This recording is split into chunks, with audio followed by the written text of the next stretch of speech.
Greetings, fellow Earthlings. Thanks for tuning in to another episode of And Another Thing with Dave. I want to thank all of our listeners from all over the world.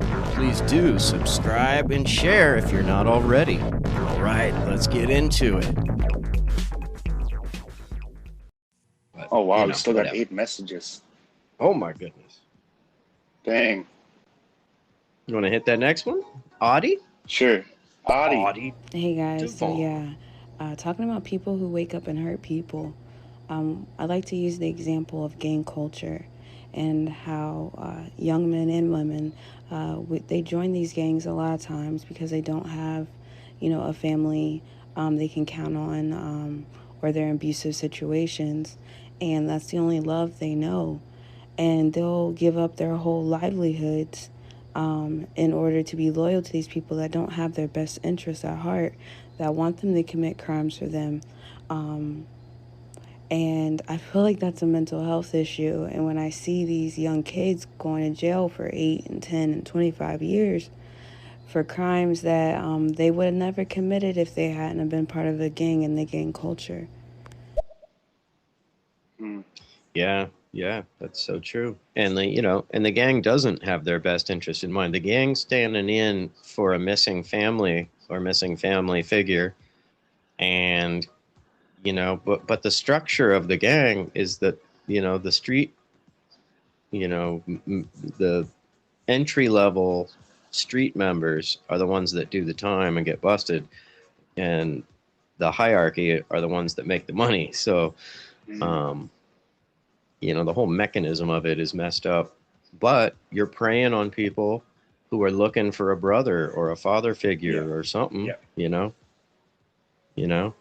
that's the that first goes thing back that to came to my mind. that goes back to our broken society. Yeah, they're preying on those vulnerabilities to gain some sort of power. Right. And, and the Epstein case comes to mind, right? Because Maxwell, Ghislaine Maxwell, whatever her name was, his madame, whatever, she would find and recruit girls from broken homes, and then offer them a bunch of money. Take them out to a really nice lunch or dinner at Mar-Lago most times. And then, offer them a couple $100 for a massage. And then all of a sudden it goes from there. Hey, want to make $100 more? How about 500 more? Want to make 1,000 more? Yeah, that's sad. What's the term for that? Is it catfishing? Super sad. What was that? I don't know. It's horrible though. It's a parasitic person, and so yeah. Anyway. Ugh, yeah. Don't mean to get down the rabbit hole on that one, but yeah, sometimes I just want to, go back to the Wild West times and just clean those bad people up. Yeah, clean the slate. Yeah, exactly. I don't think you'd get much argument when it comes to that one there. Yeah. Ooh. All right. Well, let's see what Anne's got to say here. Just for clarification, as I'm listening, is self-help like self-directed help, like through books and articles and things like that, or is it the kind of journey through your own situation and sharing it? No, it can be a number of ways. Maybe it's a combination. I think it's a combination effect, personally. I think, if you're the person with a problem, then it's going to be tough for you to come up with a solution for that problem, right? Yeah. So I think it's always good to look outside. But whether it's a book, a seminar, a YouTube video, a documentary, meditation, whatever, many tools. I recommend them all. Try them all. See what resonates with you. There was a book that really helped me, How We Choose to Be Happy. That really, really helped me. And this other book that I mentioned earlier, The Body Keeps the Score, is another brilliant book. kind of like a resource guide. It's that good. Yeah. Yeah, I definitely, I for what works for me usually is I definitely like reading books like that. I think they're awesome. But when I went through hard times, one of the biggest things that helped for me is finding a good support system, finding people who will actually listen to me in a supportive way and letting me talk about it, like talking about my feelings. And I just want to give a quick shout out to Healer Haven. She's actually my co-host of my Saturday show. And wonderful. part of me wants to say she was asking that question to pick our brain. I think she's incredibly smart. She's actually a therapist by trade herself. Oh, cool. So, yeah. But yeah, for me, talking about my feelings, it has to come out somehow. For me too, absolutely, absolutely. That's a huge one. And thank God I've got a couple good friends and a couple awesome family members that I can just call up at any time and shoot the shit with. Absolutely. It's powerful. Yeah, absolutely. Want to hit that next one? Let's do it. Audie. Audie. Like it's as if it was with an O. Yeah, she's completely right. Spending time with yourself. I've been single for over 3 years and practicing celibacy. Not because I'm waiting for Prince Charming, but I want to experience a sexual transmutation. I recently researched it after practicing celibacy for so long because I started seeing so many benefits of being celibate and not focusing on attracting the opposite sex, but attracting, becoming more of what I want to attract. And when I started seeing all these great results in my personal life, I wanted to see why it was happening, and I realized that without knowingly, I was practicing sexual transmutation. That's really cool. I really like what she said about, being what you want to attract, because we attract our equals. So if you're not happy where you're at the moment, instead of like trying to fix yourself by finding somebody to use as a distraction, you're going to attract somebody who's at your equal place. Work on yourself for a minute. Yeah. Because my spin on this is probably a little bit different. Yeah. But just from my own experience, not different, but for example, when I started podcasting, I would have all these excuses of why I couldn't podcast, and why I would compare myself to other people and stuff. And there was a lot of fear involved, absolutely. But I realized that as soon as we go through that door and we live the life we want to live, it will attract new people into our lives. People that will encourage us, support us. And you actually don't lose anything in the long run. You actually gain from it if you, go after what you want. Oh, yeah. Oh, yeah, absolutely. There's a famous hockey player, Wayne Gretzky, and he said, I missed every single goal I didn't attempt. Bam. It's powerful. Wow. I think he's like the leading scoring hockey player of all time. And that's his one of his all-time best motivational quotes. He's one of those guys, though. He's got a bunch of them. Before I like we go to the next, where you have nothing to add. It's just boom. It's just powerful, right? Exactly. Mic drop. There's nowhere to go after that. Every time, he wouldn't have made a single attempt if he didn't attempt, but he did. So he's the leading scorer of all times. Here, let me read one more of these questions, and then why don't we jump to the next message? Before your 18th birthday, did you often or very often feel that no one in your family loved you or thought you were important or special, or your family didn't look out for each other, feel close to each other, or support each other? For me, that's no. I had an awesome family life. They argued a lot, but it was awesome for the most part. Right. I'm kind of in the middle on this one. There was times absolutely where it was good, but as a kid, it was often I often felt like the outcast, like not just from home but from school too. Um, yeah, so I'm kind of like halfway into the yes on this one. But did you know in your heart that your family loved you? Um,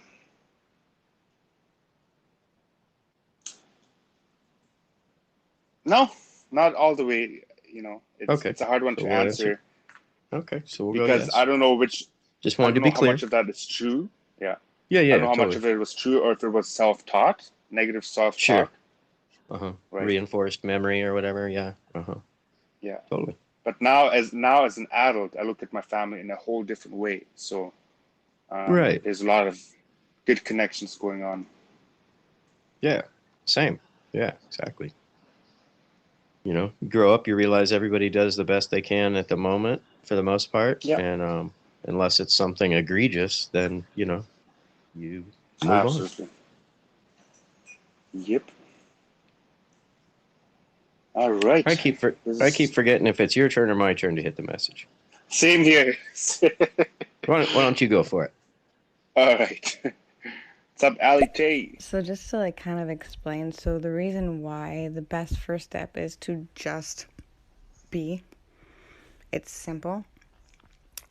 And it's so hard to just sit with you, with nothing else. It is like, how do I do that? We don't know how to just be with ourselves without a phone or a TV or a book to color or a book to read or, something. To just be able to be with oneself and not need a distraction or something else to keep our attention is exactly why we're disconnected. So the first step to be able to just silence, be, is like a big step. It's a huge step. Solitude is That's huge. so true. So true. It took me years. I always had a distraction going, music going, something, friends over or whatever. Yeah. Took me years, decades, till mid 40s to be able to just sit quietly by myself and not feel like all fidgety, like I got to fix something. Yeah. You know. And I think that goes back to practice too. I think no, when I think about the Buddhists who have kind of mastered the EQ, it was Right. through practice. It was Yeah. not someone wakes up and you have an incredible EQ all of a sudden. That doesn't work. It doesn't work that way. Like anything, it takes practice. It takes habits. Continuous habit will eventually make it second nature. But this year, I've made it my intention, and I can, I'm not very shy when it comes to like talking about my weaknesses. But lately, I've been shy to talk about my strengths. But I think it's equally as important. But this Oh, yeah. year, I have grown so much in solitude. This has probably been my best year when it comes to being able to sit with my thoughts and myself. And I've learned so much through just myself.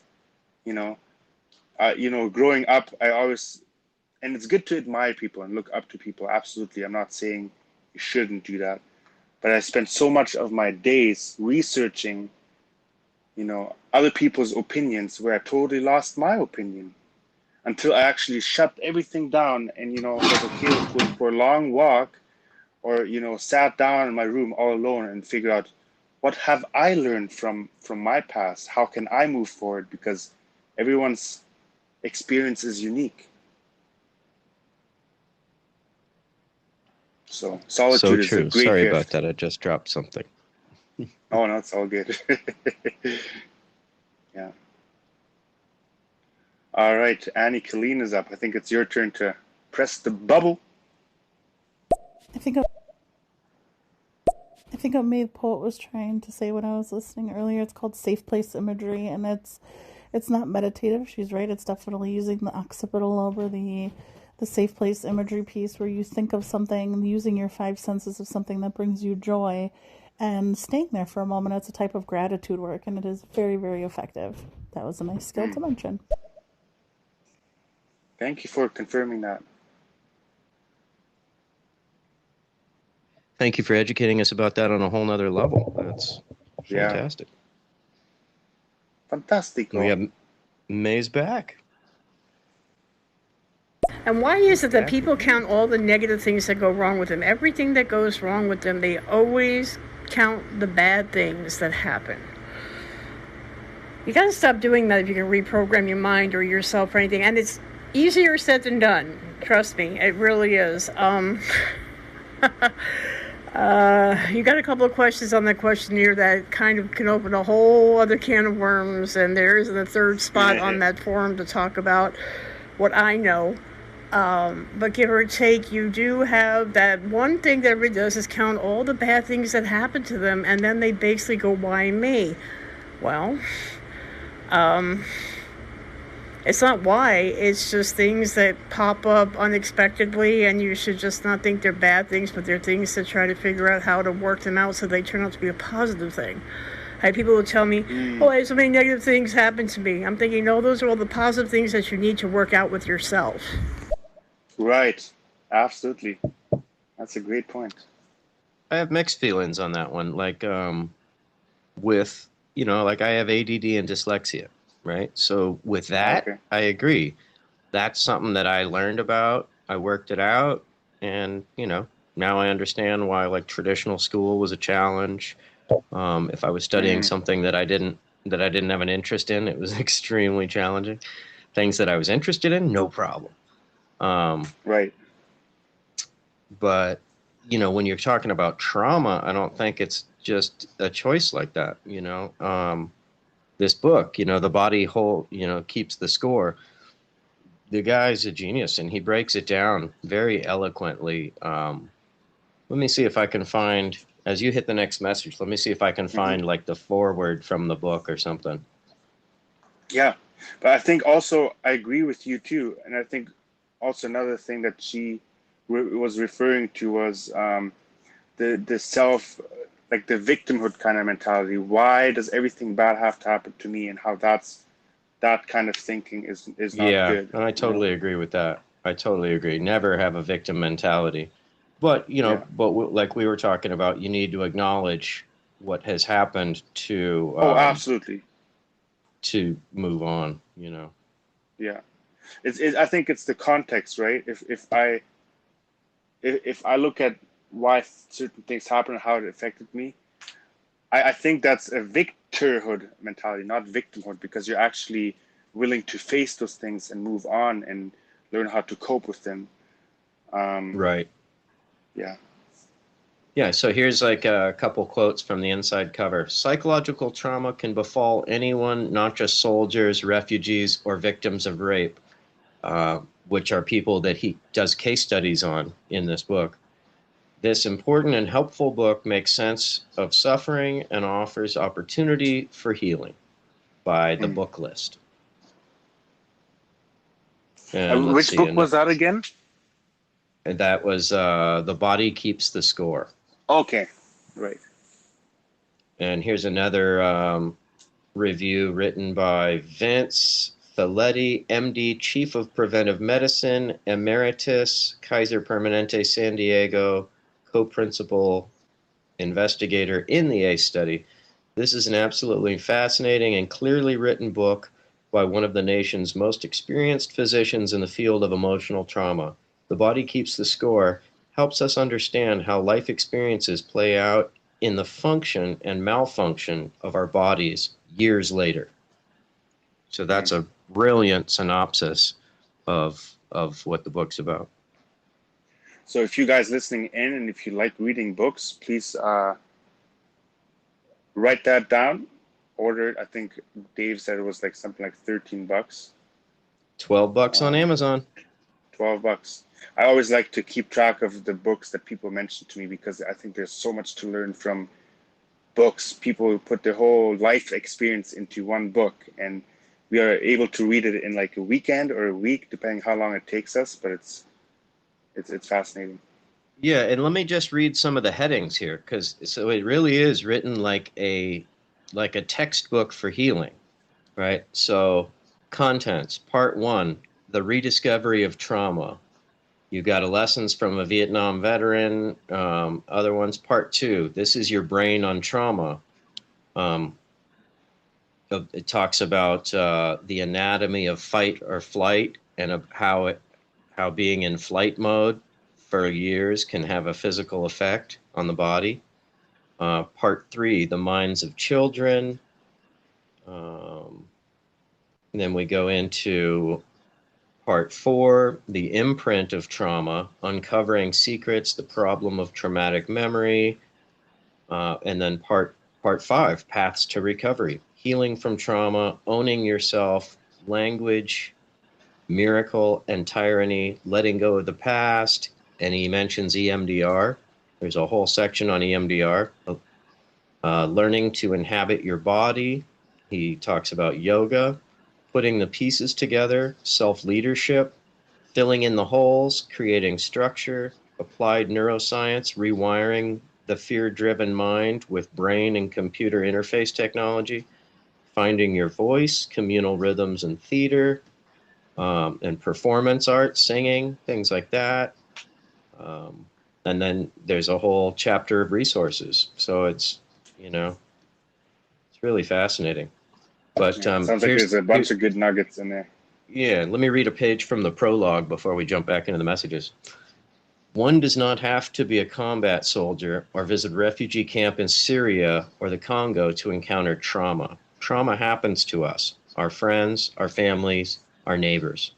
Research by the Centers for Disease Control and Prevention has shown that 1 in 5 Americans was sexually molested as a child. 1 in 4 was beaten by a parent to the point of a mark being left on their body, and 1 in 3 couples engages in physical violence. 1/4 of us grew up with alcoholic relatives, and 1 out of 8 witnessed their mother being beaten or hit. As human beings, we belong to an extremely resilient species. Since time immemorial, we have rebounded from the relentless wars, countless disasters, both natural and man-made, and the violence and betrayals in our own lives. But traumatic experiences do leave traces, whether on a large scale, on our histories or cultures, or close to home, on our families, with dark secrets being imperceptibly passed down through generations. They also leave traces in our minds and emotions, and our capacity for joy and intimacy, and even on our biology and an immune system. Trauma affects not only those who were directly exposed to it, but it also affects those around them. Soldiers returning home from combat may frighten their families with their rages or emotional absence. The wives of men who suffer from PSD tend to become depressed, and the children of depressed mothers are at risk of growing up insecure and anxious. Having been exposed to family violence as a child often makes it difficult to establish stable, trusting relationships as an adult. So, powerful book. Wow. And the stats are mind-blowing. Yeah, mind-blowing, yeah. Yeah. It really shows us how many people suffer in silence. Mm-hmm. Really does, yeah. All right. May the Poet coming back in for another one. There is so much damage. I say this to a lot of people all the time, that we are so good at damning ourselves so well, burying ourselves twice as well, and punishing ourselves 3 times as well, instead of realizing that it could have been avoided if we had our eyes wide open, if we had accepted the possibility that the things that we were expecting weren't going to happen, in a way that it wouldn't make us defeated. It would just be an effort and a failed one and an effort and then maybe another failed one. Then maybe by the 3rd time around it might work to a better result, or even get that result. Let's not even say might, but give or take, people are so good at punishing themselves. They beat themselves up so well that the scars are seen if you really get close enough to somebody, you could see them. And I see it all the time, and it annoys the hell out of me. Mm. So true. We've got that. The average human has that to an art form, but how often do we praise each other? You know, one of the things that they taught when I was in real estate, and I suggest anybody do this, is just take a Post-it and write some hype notes and put them on your bathroom mirror. You know, Yeah. whatever you want, but just simple stuff like "you rock," or like in real estate or in any sales job, like "yes" is the word you're looking for every day. So, you know, yes in big huge letters. Everybody's going to say yes. Yeah. Yeah. One thing, You know. I'm always, oh man, how many of us are so good at beating ourselves up, like she says? Oh Like yeah. when we talk to our younger us, our conversation and our dialogue would completely change to, hey, it's not your fault. You know, things happen to you. It's not your fault. And Right. Compassion and as empathy, man. adults, often we think we can move forward or move past our pain without showing ourselves empathy. It's more of a, you do this and then you do this, but we forget to give ourselves some of that empathy that we would have told our younger us. Absolutely. That's a great point. Or that we would give a friend, right? We would give that empathy Yeah. to a friend, but we won't give it to ourselves. Like, what is that? Yeah, that's exactly. What is that? Yeah, You know? It's funny. Or it's not absolutely. funny. It's not funny, but It's funny, but ironic. it's not funny. Yeah. Yeah. Here, I'll read one more before you hit the next message. Before your 18th birthday, did you often or very often feel that you didn't have enough to eat, had to wear dirty clothes, and had no one to protect you, or your parents were too drunk or too high to take care of you or take you to the doctor if you needed it? For me, no. No, that's also no for me. Yeah, been very privileged growing up. Yeah, me too. For the most part, grew up super happy little kid. Yeah. You Yep. want to hit that next one? May All the poet. right. May the poet. Hey, Life changes. hey, everybody, May's a poet. Putting your dreams on hanging stars, shining the light so the innocent can see, and shutting out the darkness, speaking from the heart and taking the chance that you will be heard. Words not falling on deaf ears. These are the things that mind changes and life should take another road. Smelling the flower, enjoying the day, watching the sunset, watching the sunrise, hoping that your prayers have been answered in one way or the other, either talking to the heavens or talking to yourself, whichever makes you happy. And make sure, most of all, the things that you do or the things that you want to do within yourself while reaching out to others, meaning no harm and no great danger, and hopefully hoping that everything that you accomplish in your life makes you happy and less sad. And may you never shed a tear and always have a smile on your face and a good place in your heart. A poem by May the Poet. Just thoughts. That's amazing. More harmonic convergence right after I said, "Hey, May the poet. May's a poet." Yeah. There, she That's busts so out with a weird. poem, right? Yeah. Yeah, because I didn't read that or anything. That was totally blind. Yep. Yeah. Yep. Go figure. Go figure. We got Ali Tay next year. Yes, I hate that saying just get over it. It's not just get over it. The problem is people say that because nobody taught them how to regulate their emotions through situations like this.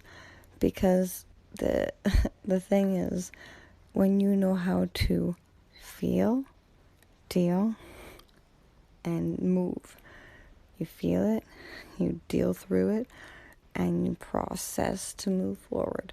So it's literally an emotional regulation within your brain that you know how to process a situation instead of not knowing what to do and having negative feelings, negative coping mechanisms, negative consequences. Emotional regulation. A lot of people don't have that skill.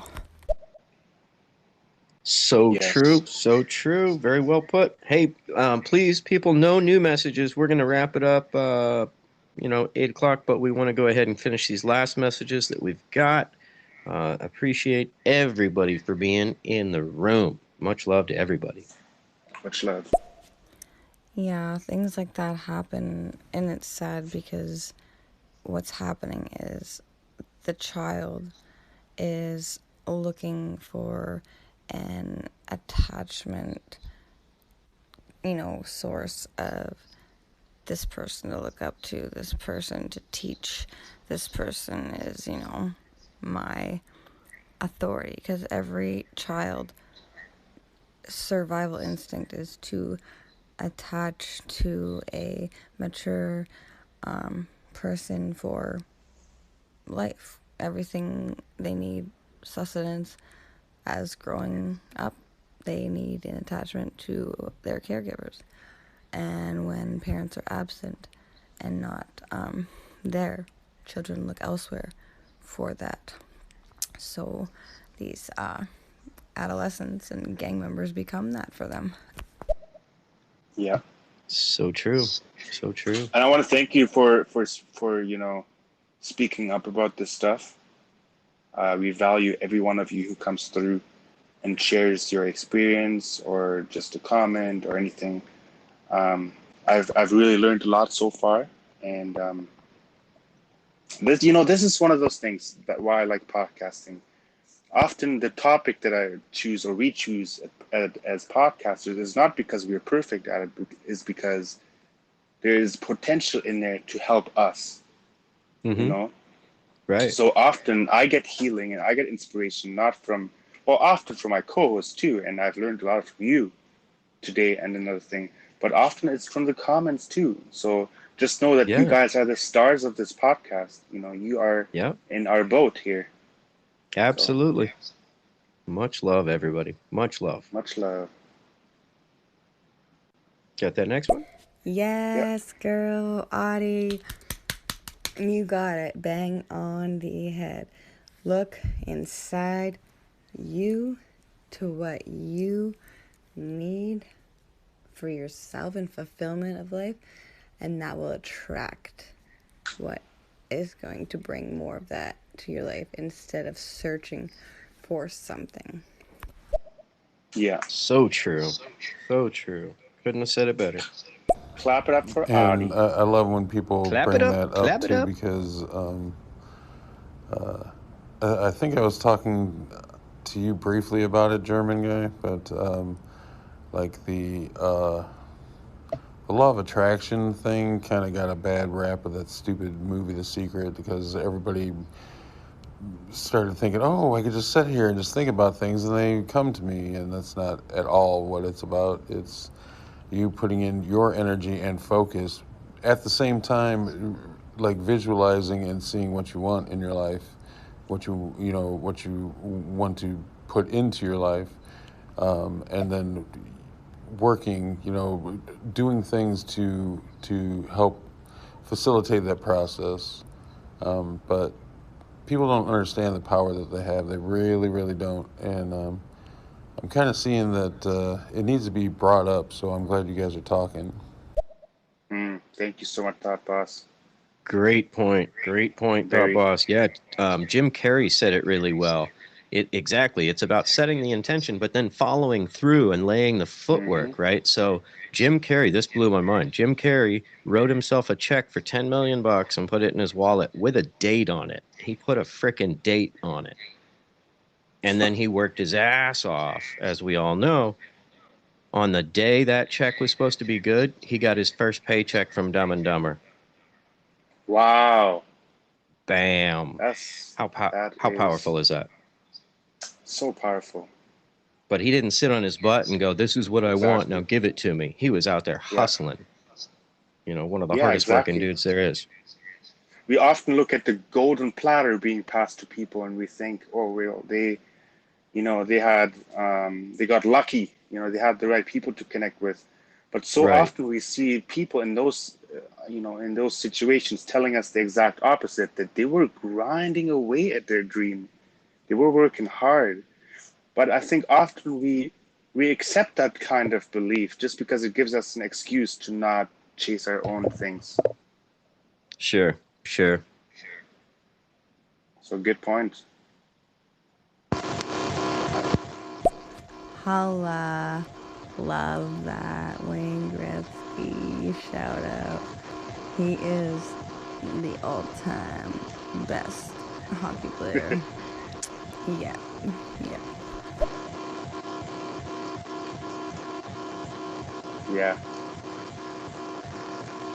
I'll play the next message and And another thing, going back to what you were saying about Ghislaine Sorry about that. Maxwell, and her being a part of the Jeffrey Epstein scandal, that comes from, a trauma type home where her father, I don't know if you guys have heard about her father, Robert Maxwell, a very wealthy man, businessman, who was stealing pensions from his company in order to fund his company and his lavish lifestyle. And I believe his death was ruled a suicide, but there are people who still argue it was a murder, even though his company was on the brink of collapsing at the time of his death.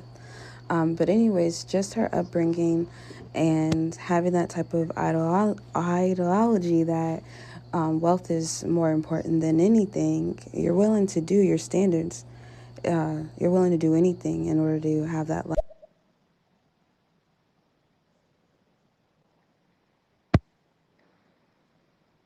I think she'll continue on the next message here. I'm about to head to bed, guys, but before I go, I was recently watching the Bad Boys 3 movie, and I don't know if you remember the conversation the captain is having with Mike before he is shot, but he's telling him about a joke about two men that are headed towards each other. One's on a motorcycle, one's on a horse, and it's a thin road, and they're headed right towards each other, and the guy on the motorcycle basically has ran off the road, and he asked the guy on the horse, like, bro, where are you going? And the guy's like, ask the horse. And the captain explains, what the horse represents as far as, our trauma, our egos, our reputation, all the things that are driving us, and how sometimes, they will run us off a cliff if we don't take control of them. And I really liked that metaphor. And I'm definitely going to use it in the future when I see things start to drive me that aren't really pure to who I am. There it is. There we go.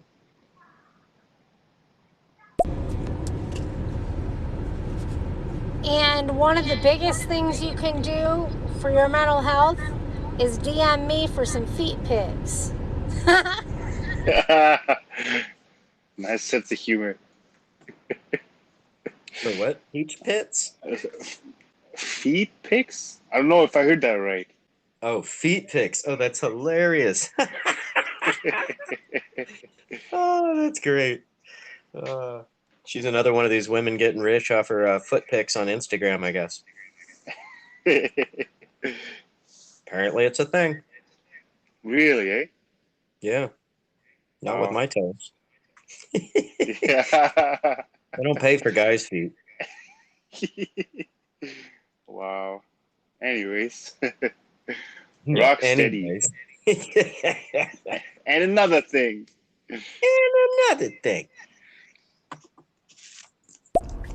Hey, German guy, how you doing, man? Yeah, just still going off that talk you had with Thought Boss the other day. It was pretty cool, man. And another thing, yeah, just give you a follow, man. I was working yesterday during the day here while it was your night, and when Big Bear and EMC did the 420 show for the countdown, I couldn't get to my phone to check because I had my earphones in, but I think that was you doing some rad tunes. I think it was. I could be wrong. I sound like a fool. But if it was you, damn, they rocked it. They made my day, man. That was awesome. Thank you, bro. Yeah, I was busting out some of my new music. Much appreciated. Yeah, we should definitely do a show where we just like show off each other's music and stuff like that. Let's do it. A music showcase. Open mic music showcase thing. Let's do it. I'm down. Well, I'll tell you one thing that really, really made a big difference in my